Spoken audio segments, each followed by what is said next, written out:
Okey, jom cepat tangkap lagi. Ya. Baik. Jangan sampai kena basah. Okey.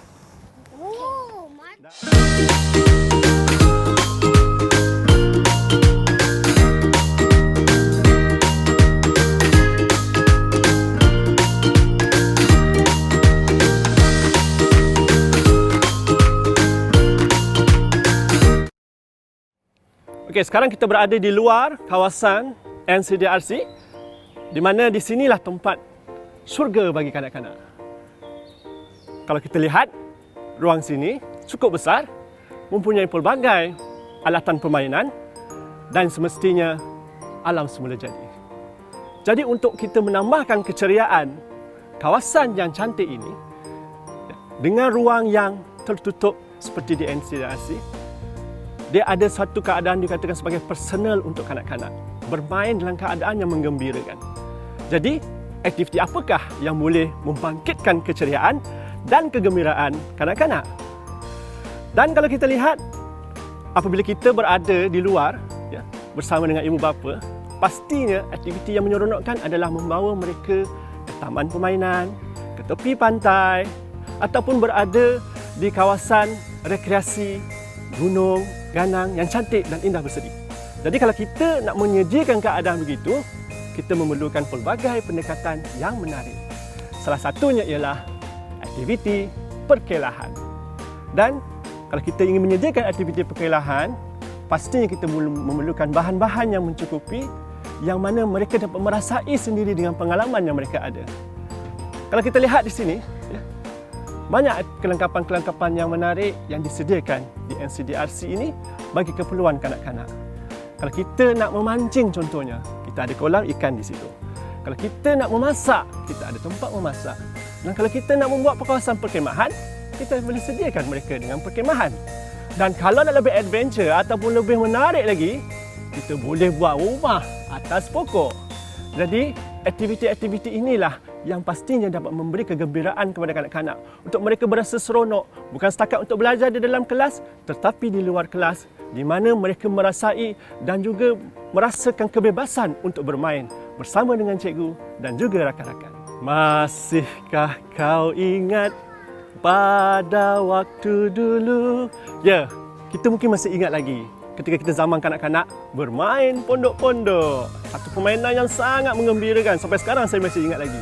Jadi untuk kita kembalikan kenangan kita ketika lalu, masa kita kecil, masa kita kanak-kanak, aktiviti bermain di luar, main pondok-pondok, main masak-masak, merupakan aktiviti yang sangat menarik dan memberi pengalaman sebenar kepada kanak-kanak. Kita lihat aktiviti sebegini. Menarik bukan? Satu permainan yang perlu dirancang, ya, perlukan bahan dan penerangan yang memberi maklumat terbaik kepada kanak-kanak. Jadi untuk bermain aktiviti begini, kita memerlukan pengalaman dan juga panduan yang terbaik supaya aktiviti yang dijalankan dapat dilaksanakan dengan sempurna. Okey, kita lihat di mana kanak-kanak bermain, ya. Cikgu memberikan arahan untuk mereka membuat aktiviti, ya. Memberi mereka sayur, memberi mereka roti, ya. Pengalaman-pengalaman yang mereka lalui ketika di rumah, ya. Dan kita jemakan di luar kawasan sekolah untuk mereka bermain bersama. Jadi di NCDRC ini peluang untuk kanak-kanak merasai kenikmatan bermain di luar memang diutamakan, ya. Di mana kita lihat pohon menghijau, ya. Kawasan permainan yang besar, luas dan menarik, ya. Kanak-kanak dapat berinspirasi dengan segala domain kecerdasan, ya, kognitif dan juga fizikal mereka, termasuk emosi, dengan keadaan yang sangat-sangat sempurna. Okey, aktiviti di luar ataupun outdoor activity, okey, dia memerlukan kita untuk berada di luar, di mana dalam kita melihat kanak-kanak dalam keadaan cergas, mereka memerlukan tempat yang sesuai. Okey. Jadi kalau di sini kita lihat, ya, kalau kita dapat sediakanlah, contoh kolam macam ni untuk mereka bermain. Kalau kita dulu main mancing-mancing kan, sekarang diorang pun menggunakan kaedah yang macam mana kita main dulu. Jadi kita boleh bawa dengan kanak-kanak untuk mereka bermain aktiviti memancing ataupun memukat, ya. Kita cari ikan, ya.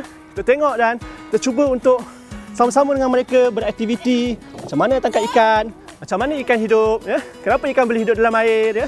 Macam mana dia berenang.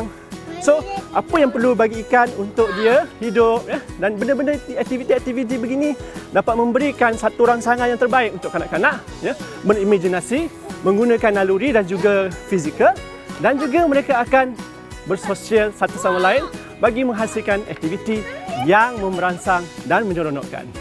Okey, aktiviti bermain pondok-pondok. Siapa tak suka zaman kecil-kecil dulu? Semua orang pernah main, saya pun pernah main. Jadi aktiviti ni memang bagus dan terbaiklah bagi kanak-kanak.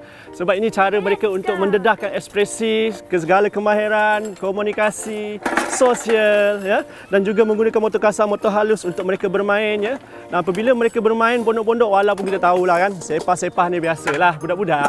Tapi inilah cara mereka untuk mengekspresikan segala aktiviti yang mereka bermain dan bagaimana mereka luahkan dalam bentuk perbuatan. Dan apabila kita lihat mereka bermain, pastinya banyak elemen-elemen kecergasan yang kita boleh lihat di sini. Menggunakan motor halus, menggunakan motor kasar, berkomunikasi, dan juga mereka dapat menjalinkan keharmonian sesama mereka, kerjasama untuk pastikan bahawa apa yang mereka main ni sesuatu yang menyeronokkan dan memberi pengalaman yang berguna untuk mereka membesar sebagai seorang yang sihat. Ya.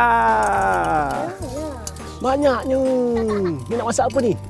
Okey, sebagai kesimpulan, ya, sebuah tadika ataupun taska memang memerlukan sebuah taman permainan, ya.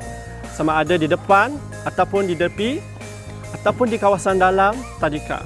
Sebab apabila kita bermain, ya, kanak-kanak menyukai aktiviti yang bebas. Jadi apabila kita mempunyai playground, ya, taman permainan yang mempunyai peralatan-peralatan yang mencukupi untuk mereka bermain, mereka akan bermain dengan keadaan yang cergas, ya, sihat, dapat berkomunikasi, dapat bersosial dan juga dapat menggunakan keseluruhan motor halus dan kasar ketika bermain. Jadikan anak kita bukan setakat bijak tetapi cergas.